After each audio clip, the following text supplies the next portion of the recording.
Assalamualaikum warahmatullahi wabarakatuh. Perkenalkan, nama saya Sasa Fida Mumtaz dan NIM 2410911320028. Pada kesempatan kali ini, saya akan menjelaskan tentang anatomi muskuloskeletal di regio thoracis dan membri superioris dan vakularisasi dan inervasi sistem muskuloskeletal. Pertama-tama, kita harus mengetahui apa dulu itu anatomi muskuloskeletal. Jadi, anatomi muskuloskeletal sendiri adalah cabang ilmu khususnya pada anatomi yang mempelajari struktur tubuh manusia yang melibatkan sistem otot, rangka, sendi, dan lain-lainnya. Sistem ini mencakup tulang sendi, otot, tendon, dan ligamen yang bekerja sama untuk memberikan dukungan, pergerakan, dan perlindungan bagi tubuh. Tulang membentuk kerangka dan melindungi organ vital, sementara otot memungkinkan gerakan. Sendi menghubungkan ulang, tendon menghubungkan otot dengan tulang, dan ligamen menjaga stabilitas sendi. Pemahaman sistem muskuloskeletal ini penting dalam bidang medis, olahraga, dan rehabilitasi. Selanjutnya, kita akan membahas tentang anatomi muskuloskeletal di regio thoracis. Nah, pada gambar tersebut adalah gambar tulang dan tulang rawan rangka badan.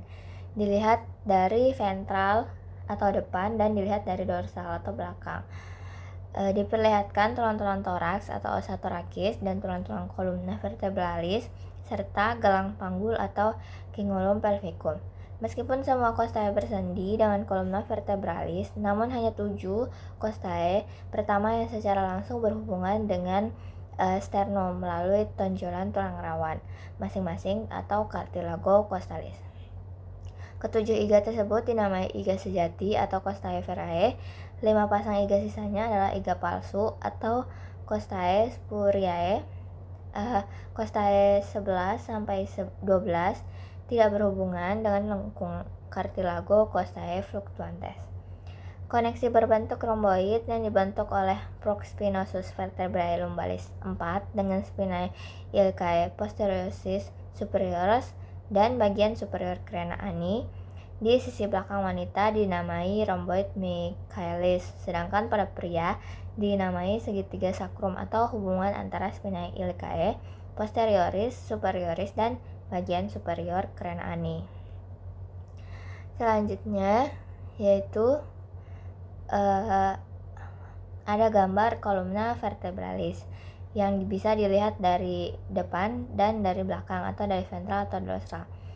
Kolumna vertebralis membentuk sekitar 40% tinggi manusia, yang seperempat diantaranya disebabkan oleh disci intervertebrales. Kolumna vertebralis terdiri dari 24 vertebra prasakral atau 7 vertebrae cervicales, 12 vertebrae thoracicae, 5 vertebrae lumbales, serta 2 bagian sinostotik, os sacrum dan os coccygis. Vertebrae thoracicae berhubungan dengan 12 pasang costae, sacrum bersendi dengan osa coccae. Pada posisi tegak, gaya fisik meningkat dan dari kranial ke kaudal sepanjang kolumna vertebralis. Selanjutnya yaitu ini adalah kolumna vertebralis dilihat dari sisi kiri. Nah, kalau dilihat dari dalam bidang sagital, kolumna vertebralis ini memiliki lengkung khas yang dibagi menjadi 4 bagian, yaitu lordosis cervical atau lengkung konveks ventral, kemudian ada kyphosis thorax atau lengkung konveks dorsal, kemudian ada juga lordosis lumbal atau lengkung konveks ventral, kemudian yang terakhir ada kyphosis sakral atau lengkung konveks dorsal. Nah, lordosis dan kyphosis masing-masing adalah istilah medis untuk lengkung-lengkung konveks kolumna vertebralis ke arah ventral dan dorsal. Dalam beberapa bulan pertama kehidupan setelah lahir, semua bagian kolumna vertebralis memperlihatkan lengkung konveks dorsal. Lordosis cervical berkembang seiring dengan kemampuan untuk duduk tegak dan lordosis lombal terbentuk ketika belajar berjalan. Lengkung-lengkung vertebra hanya terbentuk setelah pelvis condong ke depan akibat kemampuan berjalan dengan dua kaki yang dipelajari pada usia 1-2 tahun. Sebelum adanya kemampuan berjalan tegak ini, semua bagian kolumna vertebralis memperlihatkan lengkung konveks dorsal. Kemudian, ini adalah otot-otot dinding toraks atau otot di dada. Dilihat dari ventral atau depan. Muskel pectoralis mayor telah diangkat di kedua sisi dan muskel pectoralis minor juga diangkat di sisi kiri. Di sisi kanan tubuh, perjalanan berkas neurovaskular terlihat di muskel pectoralis minor. Meskipun muskel pectoralis minor dianggap sebagai otot bau, namun otot ini tidak berinsersi di ekstremitas atas tetapi di procoracoideus muskel. Muskel sternalis yang sangat bervariasi merupakan varian yang tidak jarang ditemukan terletak di atas muskel pectoralis mayor. Kemudian setelah itu kita pindah ke anatomi muskuloskeletal di membri superioris. Jadi, pada gambar kali ini yaitu merupakan gambar tulang dan persendian ekstremitas atas membrum superior di sisi kanan, dilihat dari ventral atau depan.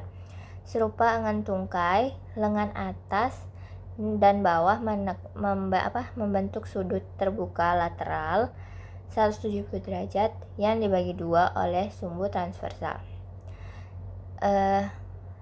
Seni siku penghubung antara kaput dan kaput umeri dan kaput ulnae menggambarkan sumbu rotasi untuk lengan atas, sumbu diagonal. Lengan bawah adalah sumbu untuk melakukan gerakan berputar radius di sekitar ulna. Kemudian di sini bisa dilihat juga untuk otot-otot yang ada di lengan kanan dan lengan kiri. Itu di sini ada otot spina scapulae. Kemudian ada otot bicep brachii yang biasa berkontraksi dan berelaksasi. Kemudian dan lain-lainnya juga bisa dilihat di gambar. Kemudian kita beralih ke vaskularisasi membri superioris. Di vaskularisasi membri superioris ini kita membahas tentang arteri-arteri ekstremitas atas sisi kanan dilihat ventral. Di sini ada arteri axillaris merupakan lanjutan dari arteri subclavia dan terbentang dari costa prima sampai batas inferior muskel pectoralis mayor. Arteri ini terletak di antara 3 cabang plexus brachialis dan 2 radix nervis mediani. Pada lengan atas, arteri axillaris berlanjut menjadi arteri brachialis dan berjalan bersama dengan end medianus di dalam sulcus bicipitalis medialis untuk memasuki fossa cubitalis dari arah medial, dan di tempat inilah arteri ini terbagi dua menjadi arteri radialis dan arteri ulnaris. Arteri radialis berjalan menurun di antara otot-otot flexor superficial dan profundus lengan bawah sampai ke pergelangan tangan. Arteri radialis bergerak melintasi fovea radialis atau tabatiere, lalu berjalan di antara dua kaput musculi introosseus dorsalis dan memasuki telapak tangan untuk memberi suplai utama ke arcus palmaris profundus.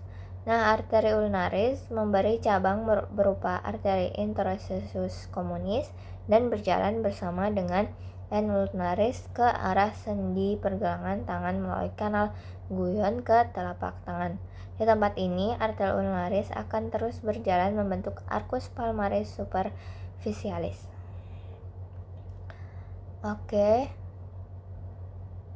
Selanjutnya ini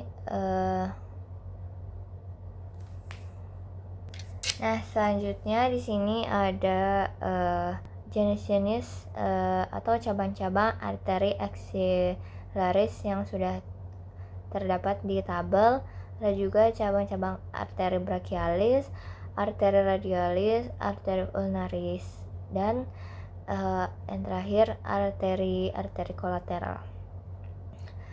Oke, selanjutnya saya menjelaskan tentang inervasi regiotorakis.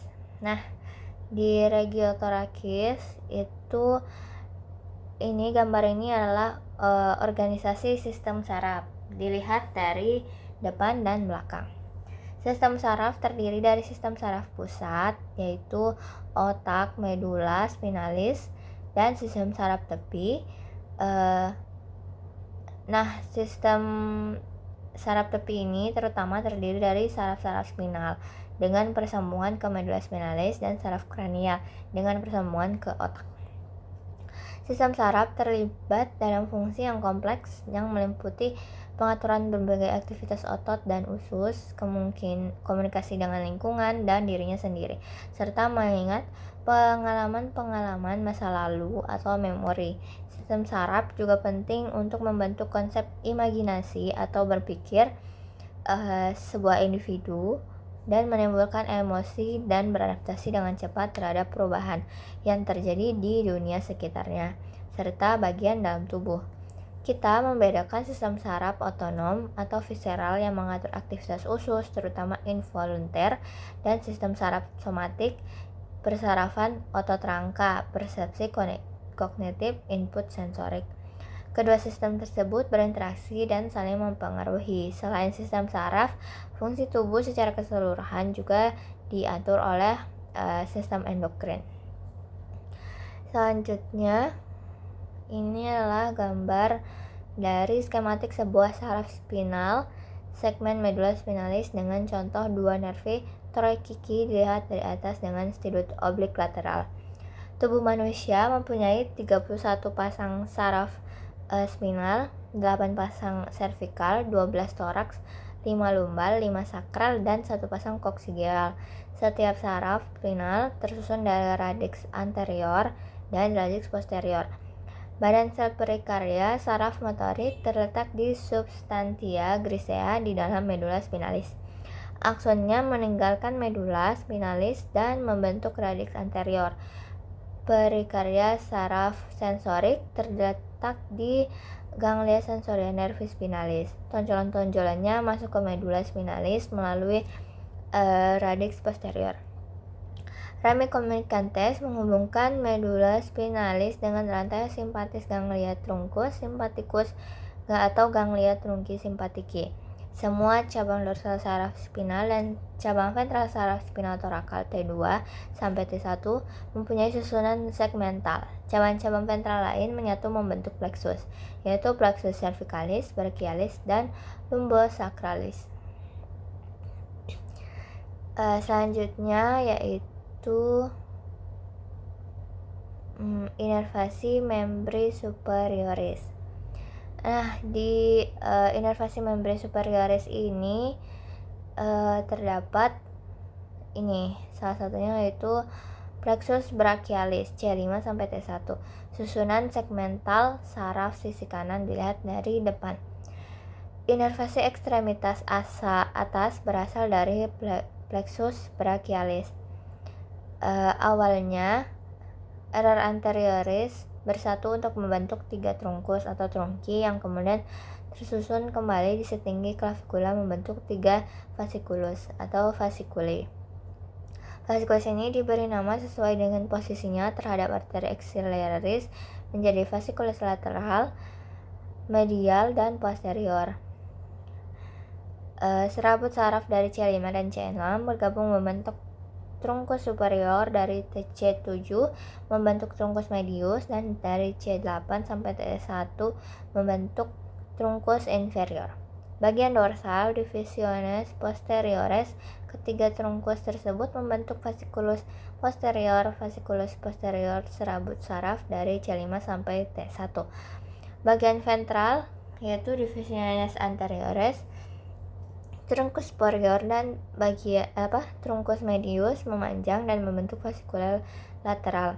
Fasciculus lateralis sebelah lateral dari arteri axillaris serabut saraf dari C5 sampai C7. Bagian ventral trunkus inferior memanjang dan menjadi fasciculus medial. Fasciculus medialis sebelah medial dari arteri axillaris serabut saraf C8 sampai T1. Pemahaman struktur plexus brachialis ini memudahkan untuk mengingat dan menguraikan komposisi saraf perifer yang berbeda, dengan hanya beberapa pengecualian.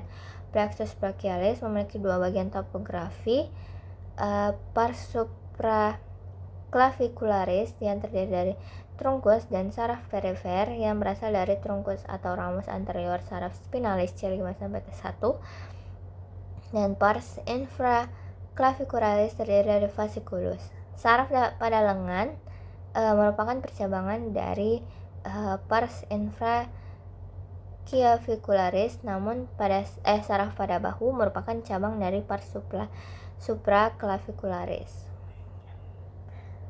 Mungkin itu saja yang bisa saya sampaikan, kurang dan lebihnya mohon dimaafkan. Wassalamualaikum warahmatullahi wabarakatuh.